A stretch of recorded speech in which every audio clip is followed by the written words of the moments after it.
Hi there, U.S. history students. Welcome in. Today we're going to do lesson 9.4.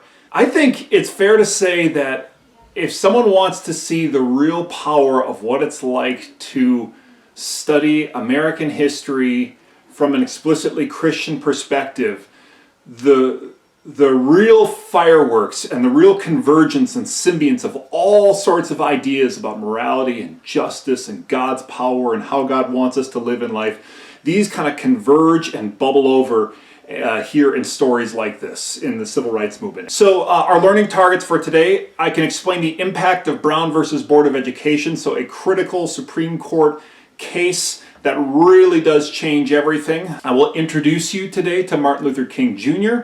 So we can analyze the power of his approach to injustice, like what does his approach mean and why was it effective? And then again, this overall unit-long learning target, I can evaluate what the good life means in America. And this, we're going to find new shadings and new perspectives to this today compared to last time when we're talking about consumerism and creature comforts in the 1950s. We're going to see this question works equally well today, but it really will show us some different results. So to teach the civil rights movement, we have to step back, all right? Way back, I mean, in our unit, we were learning about this in like late January, early February, when we talked about the start of the era of Jim Crow segregation in the South. All right, and this really set in place. It kind of crystallized in the 1890s and the first decade of the 20th century. And it's safe to say that it had not loosened up in the decades since. So when we're picking up this story here today, post World War II, we'll say that African Americans, especially in the South, but this is broadly true across the United States, but again, particularly in the South, have spent a half century living in a manifestly unjust system of Jim Crow segregation. And the whole vision of Jim Crow was that African Americans will be made to know their place. They'll be made to understand that they are second-class citizens. Now, in ways that we can use the law, segregation laws, to make them understand that they are second-class citizens, right? Like local, state, county, city ordinances, these kinds of laws that would say you have to have separate, segregated restaurants and restrooms and swimming pools and libraries and hospitals and cemeteries, all these things, all right? That's laws and ways you can do that. There's, of course, unlawful ways like the Klan and terror activities that would sort of demonstrate to African Americans, like, you'd better know your place, and if you step out of line, here are the consequences.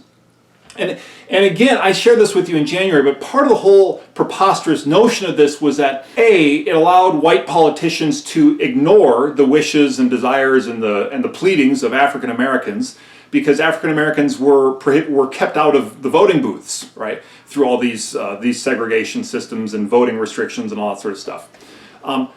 But B, it created this ideal of a society in which white people and black people were sort of filtered away from each other, right?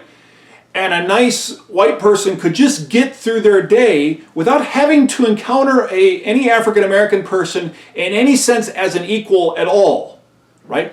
And if they did encounter African American people, it was to say, "May I take your order, sir?" or "How can I help you, sir?" or, "When do you want this back by, sir?" And then you can sort of we understand the social hierarchy in that kind of relationship, and we can play that part. And that might even be perfectly pleasant in that sort of thing, but we understand the hierarchy that's in place, and they are a second-tier citizen. That's what all this is putting in place. African Americans were not as well educated. The health care they received was much poorer. They had much higher rates of poverty, much higher rates of illiteracy. They had shorter life expectancies. This is a miserable system. Today's lesson and the next week's lesson about this again is about the process of dismantling it and taking it apart. And of course, it's nothing you can just sort of magically wish away or even pass one magic law and make it go away. It's going to take time. It's going to take work in people's hearts, all right? And it's going to take a whole lot of dismantling. And the work of the people who pick up this work and begin it is going to involve great personal cost and sacrifice for them. And the civil rights movement is an example of regular folks embracing core American values, and then at great personal sacrifice, working to actualize them or realize them. Before the civil rights movement really blossoms in the 1950s, you have these early tremors, right? These early ground-shaking things where it's like, well, things are shifting here a little bit. One of them happens after World War II when President Truman makes the decision to integrate the armed forces. All right, to say we're not going to do segregation in the army anymore. We're not going to have black regiments and white regiments and Japanese American regiments like we had in World War II. Like, no, we're just going to mix them all up. Now, bear in mind, Harry Truman's from Missouri, right? He's seen his share of segregation before. But he just has this, again, this sort of firm conviction of like, it's not right though. The segregation stuff is nonsense and it's not right. And I'm the commander-in-chief, and this is one case where I can just sign my name on a piece of paper and say, we're going to integrate the armed forces and we're going to do this. This was unusual. This was strange, right? This created discomfort. That's a good thing. Part of the whole civil rights movement, ladies and gentlemen, is like a movement designed to create discomfort in Americans, but discomfort in a way that's going to point toward a just outcome. The Jackie Robinson story, which is so famous and lovely in baseball, right? Like baseball, which had sort of, it wasn't segregated because the government said it should be segregated. Owners of baseball teams said, we don't want to ruffle any feathers, and so we will sort of segregate ourselves. We won't allow any black players to play Major League Baseball. Then it changes with the Brooklyn Dodgers, and they bring in Jackie Robinson, who's a black player, and he's a tremendous player. And of course, he faces all sorts of racial discrimination. There's a wonderful movie called 42 that I advise you to watch. But the power in Jackie Robinson's story is just a black man playing on a team along with white men. And then involves like people slapping each other on the back or giving each other a high five or congratulating each other after a great play. Like crazy things touching a black person, right? But again, it's sort of like, this is part of the slow chipping away process. And bear in mind, if segregation is built to like keep everybody separate and say separate is the way that everybody's happy, this is saying, no, that's not the case, right? Things work just fine if we're all together. And in fact, that creates a more meritocratic system. And what's more American than saying someone who's good at something should be able to rise to the top based on their own merits, right? That's what integrating the armed forces is about. That's what the Jackie Robinson story is about. That's why it starts to have some power for Americans. But the civil rights movement, as we understand it, right, as a movement that's really led by African Americans sort of advocating for themselves, this really does begin in the courtrooms. An organization called the NAACP, the National Association for the Advancement of Colored People. Now this had begun much earlier, right back in the early days of segregation. But the main thrust of the NAACP and their best lawyers, men like Thurgood Marshall here, was to say, we want to sue institutions that are violating the separate but equal principle. All right. Remember, separate but equal under the Plessy versus Ferguson case said it is legal to segregate as long as the situation for both white and black people is equal in the train cars and the hospitals and the schools, whatever. And for a long time, it had just been a plain truth that like they were segregating, but really it wasn't very equal. And the NAACP said, well, then when we can find cases where it was plainly not equal, then we'll sue them. So they start suing schools and suing colleges where they can demonstrate that the equality part isn't there. And in a way, it's just imagine this massive redwood tree, and they're just like taking an axe to it, chip by chip, lawsuit by lawsuit, demonstrating that like separate but equal is not being lived up to. Now what they want to ultimately get at is getting at the notion that separate but equal itself is unjust. That it's preposterous to say to people, we're going to segregate you where you're still equal, but you just can't be around everybody else, right? Like on some level, that is just not equality under the law. That's not what's promised in the 14th Amendment. And that question gets brought to the Supreme Court in the case of Brown versus Board of Education. You must know this case. It is crucial. One of the major events of the 20th century in the United States. 1954 Supreme Court case. Linda Brown is an elementary school student. I forgot how old she was. She's like 3rd or 4th grade, right? In Topeka, Kansas. Bear in mind, Topeka, Kansas was a Union state. This is not the Old South, right? But they're still segregating even in places like Kansas, right? But Kansas, she's a black student. She lived very near to a school that her parents and family wanted her to attend her neighborhood school. The school district said, no, that is a white school, pardon me. She has to go to this other school much farther away. And her parents, along with the NAACP, sued. This makes its way to the Supreme Court. And the Supreme Court here in 1954 makes a stark and dramatic ruling. All right? And they don't just rule that the public schools in Topeka, Kansas did not protect separate but equal. Like they didn't offer equal facilities in a black school for Linda Brown and other African American students. The Supreme Court went further and said, you know, in the case of schools, separate but equal itself, the idea of separating students by race into different schools and treating them differently violates the 14th Amendment of the Constitution. They ruled dramatically, schools cannot do separate but equal. In the realm of public schools, separate but equal has no place.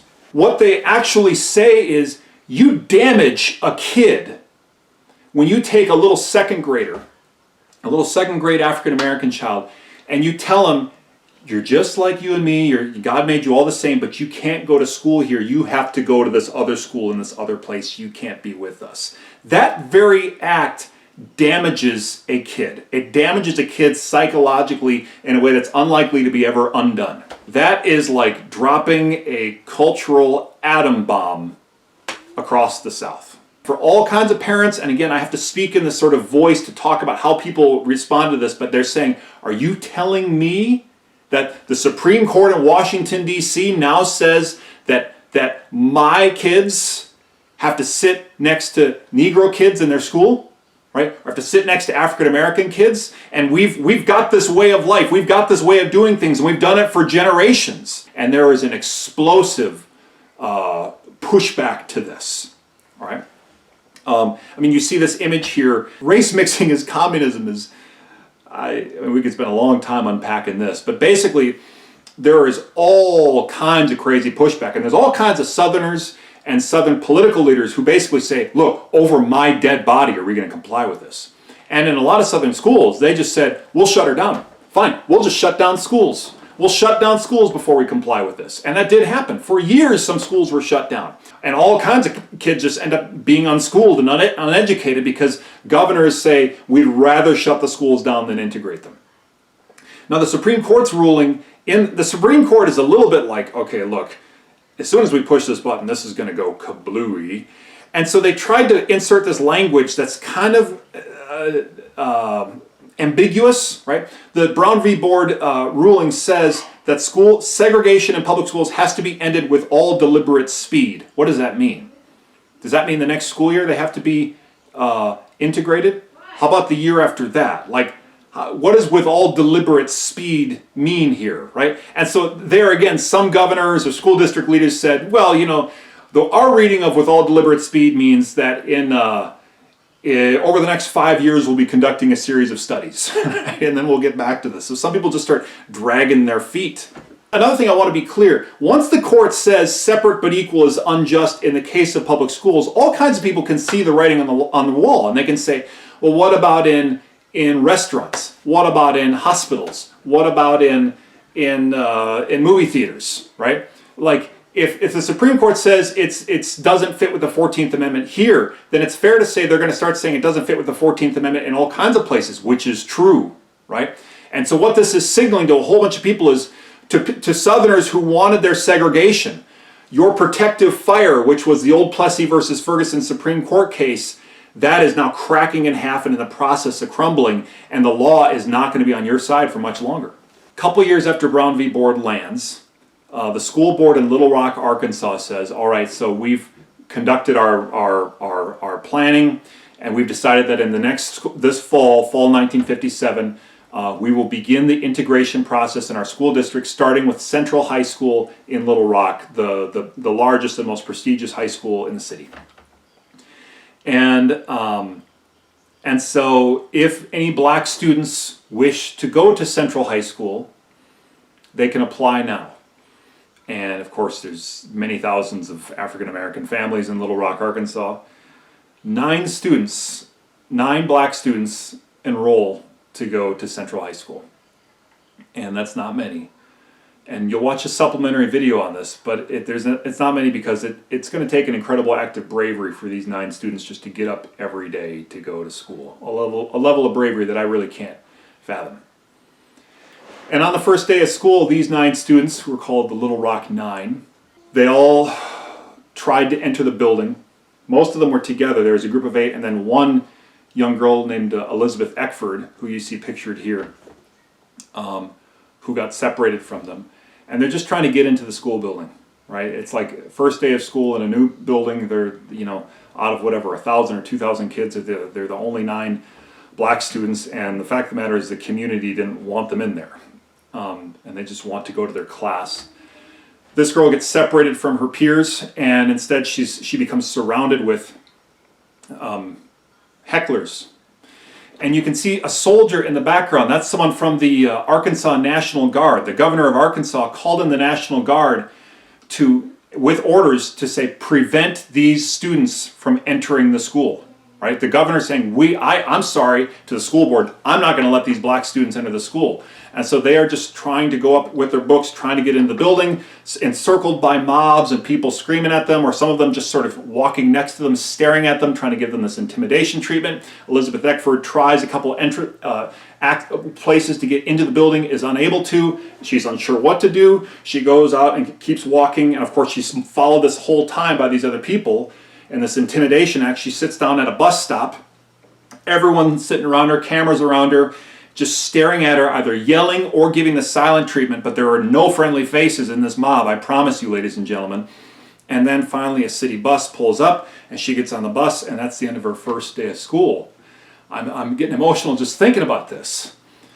In response to this, President Eisenhower, who earlier, he's like, I don't want this headache, but Eisenhower here is like, look, the Supreme Court has ruled that segregation in public schools is over. This school system is complying with the law, and then the governor says he's going to stop it. No, and so Eisenhower calls in the 101st Airborne, this regiment of 1,000 troops. This is the most celebrated American regiment from World War II. 1,000 troops comes in with the job. Escort these 9 students into school from each of their classes to the next.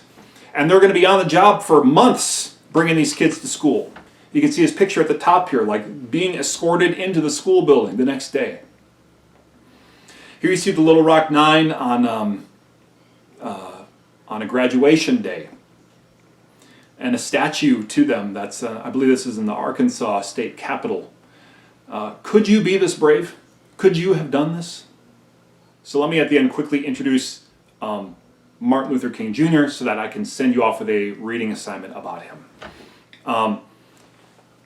Brown v. Board, moments like the Little Rock Nine create this sort of grassroots energy in the African American community and for white allies of the African American community for this might be our moment to do something about bringing segregation to an end.